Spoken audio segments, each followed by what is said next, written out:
December 7, 2017. The sun rises over Kuala Lumpur, Malaysia's gleaming capital. But in one luxury apartment complex, something unspeakable has happened. A young woman's body lies on a 6th-floor balcony. She's completely naked. Her arms are positioned across her chest in a way that defies all logic of an accidental fall. She fell 14 stories, but was she already dead when she went over the edge? What started as a sudden death investigation would explode into an 8-year battle for justice, exposing police negligence, potential cover-ups, and a mystery that still haunts everyone who hears it. This is the story of Ivana Smit, Dutch model whose death became one of Southeast Asia's most controversial unsolved cases. Ivana Esther Smit was born on July 13, 1998, in Sittard, Netherlands. She had mixed Dutch and Indonesian Chinese heritage, and from an early age she was extraordinary. When Ivana was 3, her maternal grandparents moved to Penang, Malaysia. The separation devastated her so deeply that she refused to eat. Eventually, her family allowed her to move to Penang to live with them. Growing up in Malaysia, Ivana thrived. She was fluent in 4 languages: Dutch, English, Mandarin, and Malay. She played guitar and piano and earned a black belt in Taekwondo. But Ivana had one consuming dream: to become an international supermodel. At 13, she began modeling. At 15, she placed second in the Malaysia Supermodel Search 2014, launching her career. Standing at 5 feet 11 inches, Ivana had everything it took to make it. By 2017, at 18, Ivana had moved to Kuala Lumpur and signed with a modeling agency. She was walking runways, doing high-profile photo shoots, and preparing to compete in Top Model Belgium 2018 in Paris, an opportunity that could have changed everything. She had a boyfriend, Lucas Kramer, a Belgian model who shared her passion. Life seemed perfect. But beneath the glamorous surface, Ivana was navigating Kuala Lumpur's intense nightlife scene. A world of exclusive clubs, wild parties, and dangerous temptations. In October 2017, Ivana met a couple who would change and end her life. Alexander Johnson, 44, was an American cryptocurrency trader. His wife, Luna Almaz, 31, from Kazakhstan, worked in education. They had a young daughter and lived in a luxury penthouse on the 20th floor of Cap Square Residences. Ivana met them at a Halloween party at Prime nightclub. Luna, who identified as bisexual, was drawn to Ivana. They danced together, what Luna later described as sensual dancing. The Johnsons said they thought Ivana was 26, not 18. Alexander recalled that Ivana complimented Luna that night, saying she was amazing. After the party, the three stayed in touch. On November 4, 2017, the Johnsons invited Ivana to spend the night at the Concord Hotel. According to them, the three engaged in intimate relations. The next morning, Ivana texted Luna, "Hi sexy, what are you up to? Thanks for last night." In the following weeks, Ivana and the Johnsons continued meeting at elite clubs. To outsiders, Ivana seemed to be living the peak of her youth, balancing career with excitement. But she was being pulled deeper into a dangerous world of excess. December 6, 2017. The night that would change everything. Ivana attended an event at Mantra Rooftop Bar, a high-end venue where she was paid to draw crowds. Her agent later said Ivana seemed fine at first, but soon began looking for drugs, specifically ecstasy. Around 10 p.m. the Johnsons arrived. Surveillance footage captured them dancing together. Multiple times Ivana and Luna were seen going to the bathroom together, raising suspicions of drug use.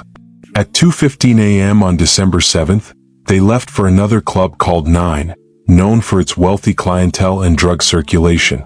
At 5:22 a.m., CCTV captured them leaving. Alexander carried Ivana into the elevator, her arms around his neck as she playfully kicked her feet. Luna followed, looking exhausted. By 5:44 a.m., they arrived at Cap Square Residences. Luna dismissed their nanny. Ivana and Luna sat drinking cider while Alexander went to bed. Around 6:30 a.m., Ivana called her boyfriend Lucas, saying she decided to stay longer to talk with a friend. Minutes later, Luna also called Lucas, asking if everything was okay. He found this odd. At 7:24 a.m., Ivana sent Lucas a selfie, just relaxing. He noticed something felt off. That was the last time anyone outside that apartment would hear from Ivana Smit alive. According to Luna's testimony, Ivana was very drunk that morning.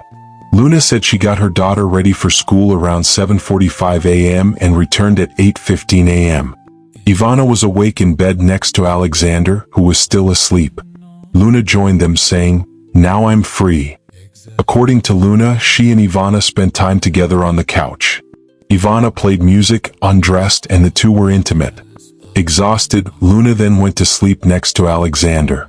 At 10 a.m., Luna claimed she briefly woke and saw Ivana walking around, talking to herself and laughing. Strange behavior.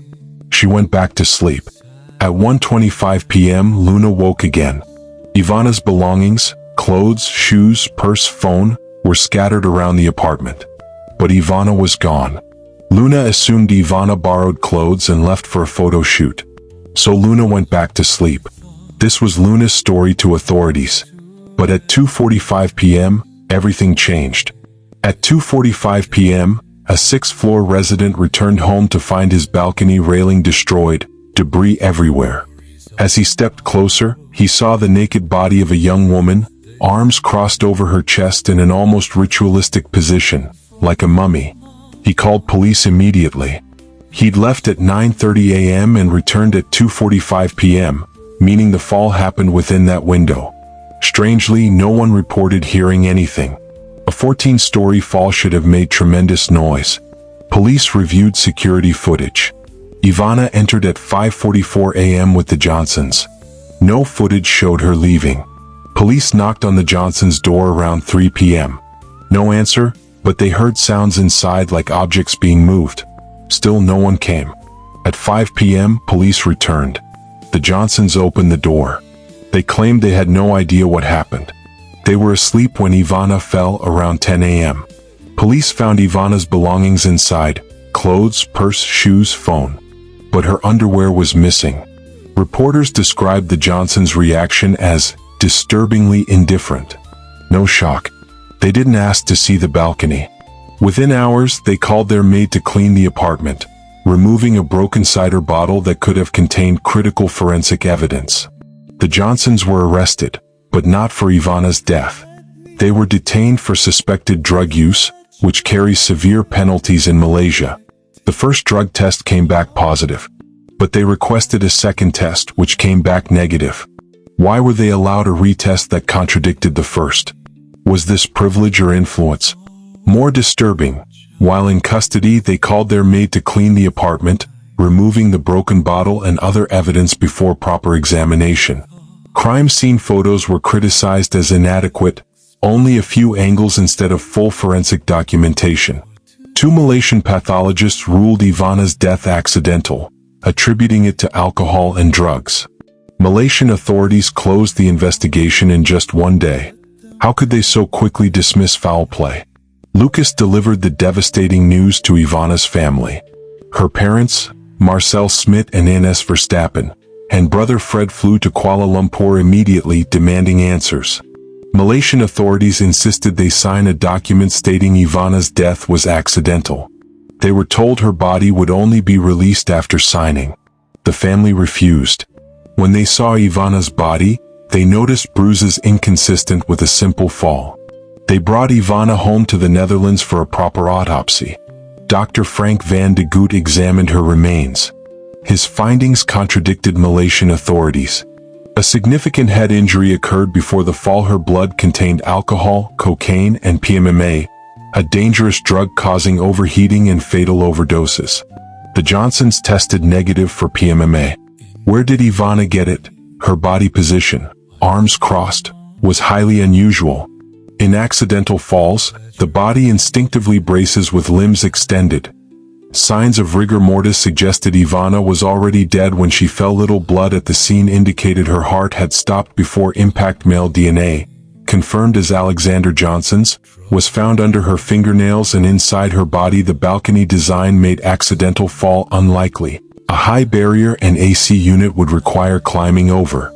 Dr. Van de Goot's conclusion: Ivana may have been dead before going over that balcony. In July 2018, under pressure, Malaysian authorities launched a forensic inquest. The Johnsons didn't participate. They'd left Malaysia for the United States and refused to cooperate.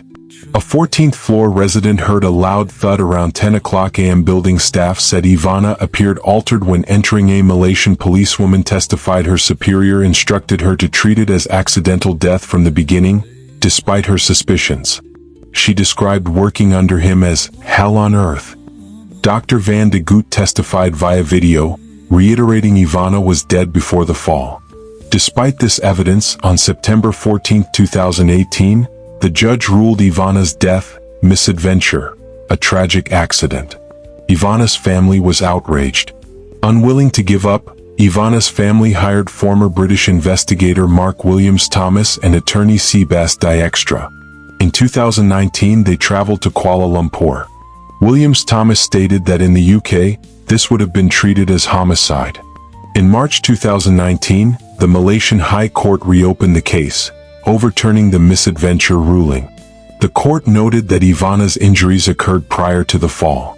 The Johnsons were officially named as suspects. But in Miami, Florida, they continued refusing cooperation. In 2020, Malaysian authorities issued an Interpol Blue Notice to locate them, unsuccessfully. A Daily Mail reporter found Luna in Miami. She asked for cameras off, claiming they'd received threats, including one to kidnap their daughter.